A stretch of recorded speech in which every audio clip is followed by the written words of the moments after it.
जय श्री कृष्ण मित्रों, जय श्री राधे। एक बार इंग्लैंड के महाराजा ने अकबर से प्रश्न किया कि तुम्हारे भारत में सबसे सुंदर कौन है।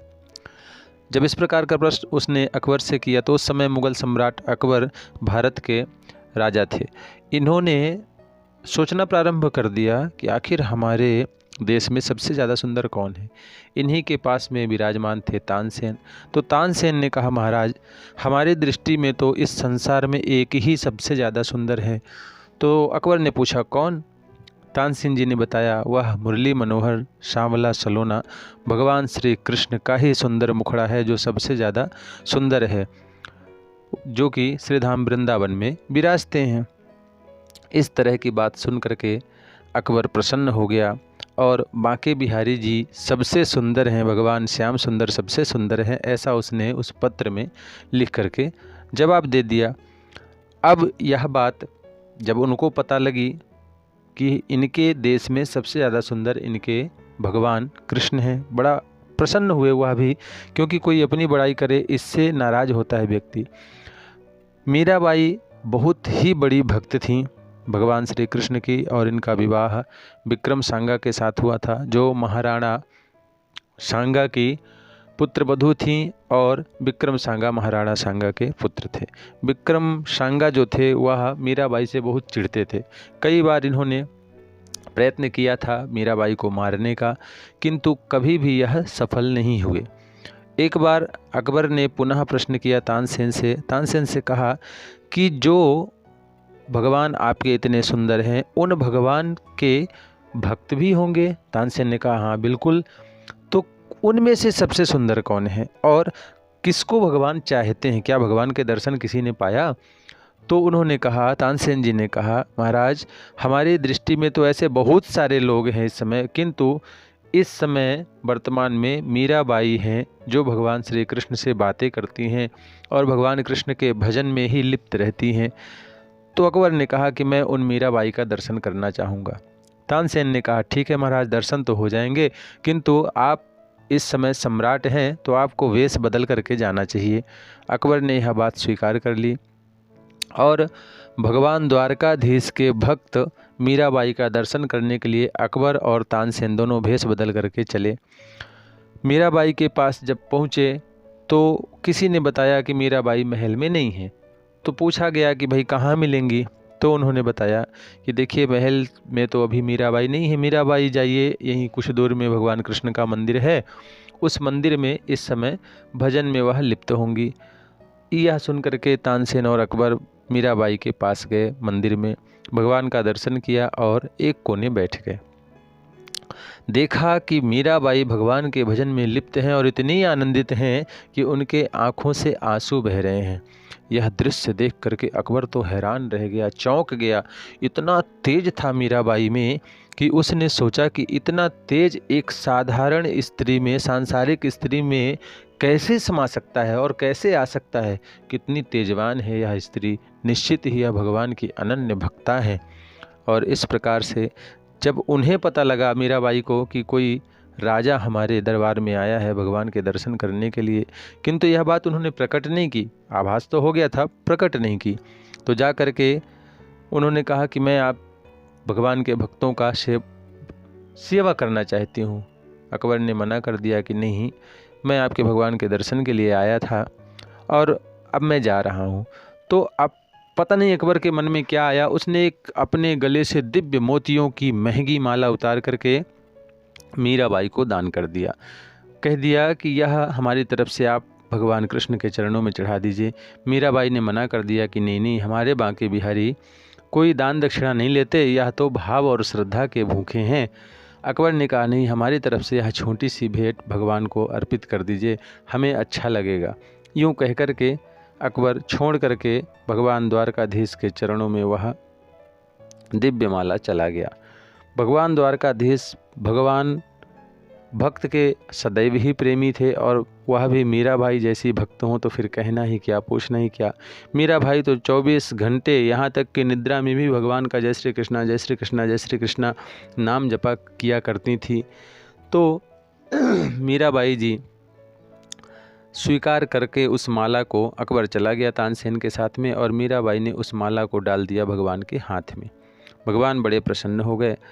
किंतु जब मीराबाई की ननंद आईं और देखा कि एक दिव्य कोई माला हाथ में भगवान कृष्ण के है, तो वह समझ गई कि यह माला किसी साधारण व्यक्ति की नहीं है, निश्चित ही दरबार में कोई राजा महाराजा आया था। और यह बात जाकर के उन्होंने अपने भाई विक्रम सांगा को बता दी कि लगता है कि तुम्हारी जो भाभी हैं मीराबाई, उनका किसी के साथ सच चरित्र नहीं है, दुष्चरित्र में लिप्त हो गई हैं, और कोई इसीलिए उनको इस तरह के महंगे महंगे उपहार कोई दे रहा है। यह सुनकर के विक्रम सांगा बहुत ही गुस्से में आ गया और वह कहने लगा कि मैं इस स्त्री को मार डालूंगा। पहले ही बहुत सारे प्रयास कर चुका था मारने के, किंतु यह कभी सफल नहीं हुआ था, और यह जानता भी था कि मैं सफल नहीं होऊंगा, फिर भी कह रहा था कि मैं इस स्त्री को मार डालूंगा।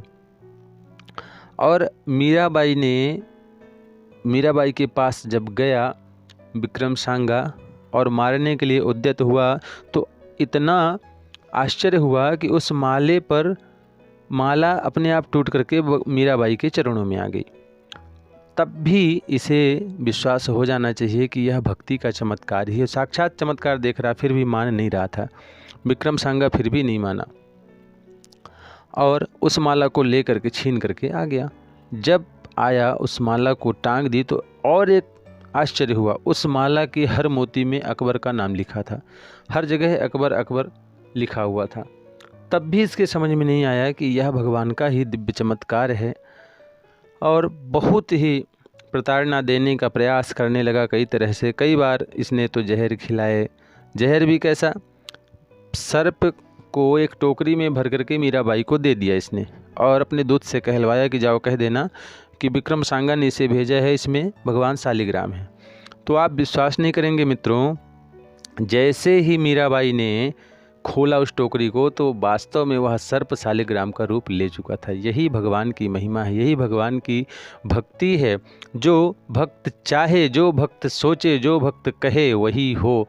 वास्तव में सर्प था, किंतु भगवान की भक्ता मीराबाई के कारण उस सर्प को शालिग्राम बनना पड़ा। ऐसी हमारी मीराबाई थी। आज आपको इस वीडियो में यही बताऊंगा कि मीराबाई किस प्रकार से भगवान के मूर्ति में समाहित हो गई। इसलिए हमारी वीडियो को आप लाइक ज़रूर करें और चैनल को सब्सक्राइब कर दें और अंत तक देखें, स्किप ना करें, नहीं तो बड़ी सुंदर जानकारी छूट जाएगी। तो मित्रों आइए वीडियो में आगे बढ़ते हैं। तो इस प्रकार से कई बार प्रयास किया, किंतु कभी भी सफल ना हुआ। मीराबाई भी बहुत परेशान हो गई और इन्होंने सोचा कि अब मैं इस जगह को छोड़ करके चली जाऊंगी। छोड़ करके चली गई मीराबाई। जब छोड़ करके चली गई तो सीधे गई द्वारका और द्वारकाधीश के चरणों में रहने लगी। द्वारकाधीश की ही सेवा करती, वहीं रहती। जब यह बात पता लगी मुगलों को, तो मुगल सेना ने कई बार आक्रमण किया चित्तौड़ पर, जहाँ के राजा थे विक्रम सिंह। विक्रम सिंह की दुखों का पहाड़ दुर्व्यवहार करने के पर भी और उन सब पर। इसलिए अगर मीराबाई वापस तो ब्राह्मणों ने कहा तो यह सारे दुख समाप्त हो जाएंगे। तो ब्राह्मणों को ही राणा सांगा ने कहा कि आप जाएं, मीराबाई जहाँ कहीं भी उन्हें मना करके ले आएं। ब्राह्मण लोग गए द्वारका में।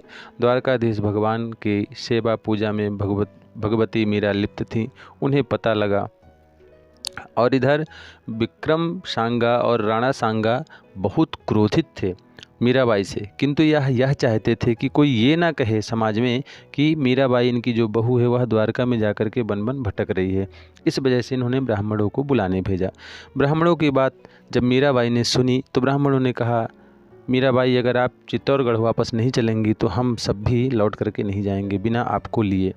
मीराबाई ने कहा, अच्छा ठीक है, मैं अपने भगवान से पूछती हूँ, फिर आपको बताती हूँ कि क्या करना है मुझे। मीराबाई अंदर गई, भीतर गई भगवान द्वारकाधीश के पास में, और मीराबाई रोती हुई बोली, प्रभु ऐसे ही परीक्षा मैं कब तक देती रहूँगी? क्या मुझे पुनः आप संसार में ढकेलना चाहते हो? आप विश्वास नहीं करेंगे मित्रों, उसी समय भगवान ने हाथ फैला करके मानो भगवती मीरा का आलिंगन किया और कहा कि मीराबाई बहुत हो गया, अब मैं तुम्हें और कष्ट में नहीं देख सकता, आओ मैं तुम्हें अपने में समा लेना चाहता हूँ। और इस प्रकार से एक दिव्य तेज निकला और मीराबाई समा गईं। कंधे में भगवान की मीराबाई की चुनरी लटक रही थी। जब ब्राह्मणों ने सोचा कि बहुत देर हो गई, मीराबाई वापस नहीं आई पूछ करके, तो सभी ब्राह्मण भीतर गए तो देखा तो भगवान के कंधे पर एक चुनरी लटक रही थी। समझ गए कि अब मीराबाई वापस नहीं आएंगी। और भगवान की इतनी बड़ी अनन्य भक्ता थी मीराबाई, यह सोच करके सभी संतों के, ब्राह्मणों के नेत्रों में प्रेमाश्रु बहने लगे कि धन्य है मीराबाई और धन्य है मीराबाई की भक्ति। मित्रों, मेरे वीडियो को लाइक करें एवं चैनल को सब्सक्राइब करें। जय श्री राधे, जय श्री कृष्णा, धन्यवाद।